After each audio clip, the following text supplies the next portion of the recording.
আমি এখানে আসতে চাইনি, কিন্তু যতই হোক আমি হোম ডেলিভারি করি, মানুষকে খাওয়ানো আমার কাজ। আর আপনারা তো জানেনই যে আমার স্নেহ মায়া মমতা ফিরি। আমি মানুষকে অনেক যত্ন করে খাওয়াই। আজকে 160 জনকে খাওয়াচ্ছি, একদিন 1.5 লাখ মানুষকে খাওয়াবো। তো সেই মেয়ে কখনো বাড়িতে বসে থাকতে পারে না যখন তার কাস্টমার না খেয়ে থাকে।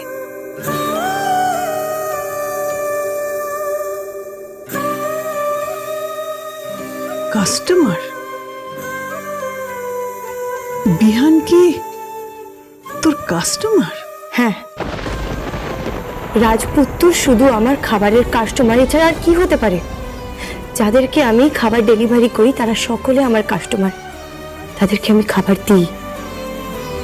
আর তুই যে বলিস স্নেহ মায়া মমতা সব ফিরি, ওটাই তো জ্বালা হয়েছে, ওটাই তো সব থেকে বড় জ্বালা হয়েছে। ওই স্নেহ মায়া মমতা ওখানেই তো।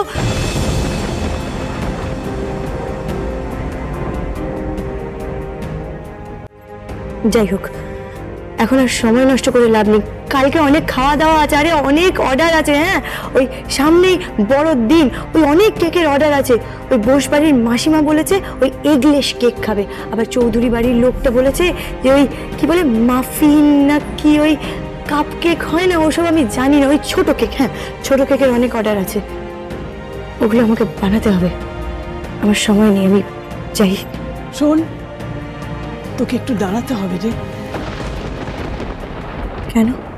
আসলে আজকে তো বিয়ের লগ্ন আছে, আর বিহান তোকে সেই লগ্নেই সিঁথিতে সিঁদুর পরিয়ে দিয়েছে।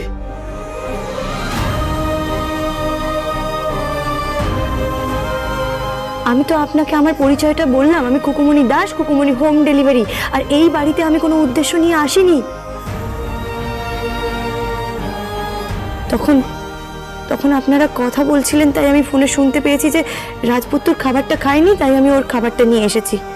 ওকে খাইয়ে আমাকে বাড়ি যেতে হবে, অনেক রাত হয়েছে।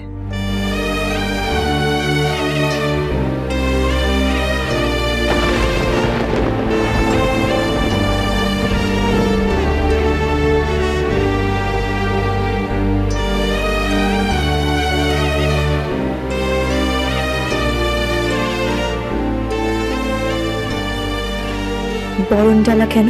কি জানি, আমার কেন যেন মনে হচ্ছে তুই ঈশ্বর প্রেরিত কোন রাজকুমারী, যে আমার নাতি মানে তোর রাজপুত্রকে শাপমুক্ত করতে এসেছিস।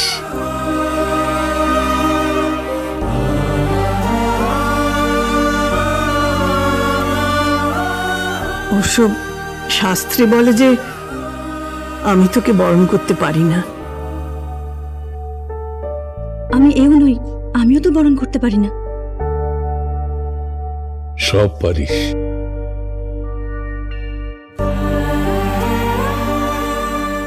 বরণের মধ্যে স্নেহ ভালোবাসা থাকলে, ওর জন্য মঙ্গল কামনা করলে বরণ করতে পারা যায়।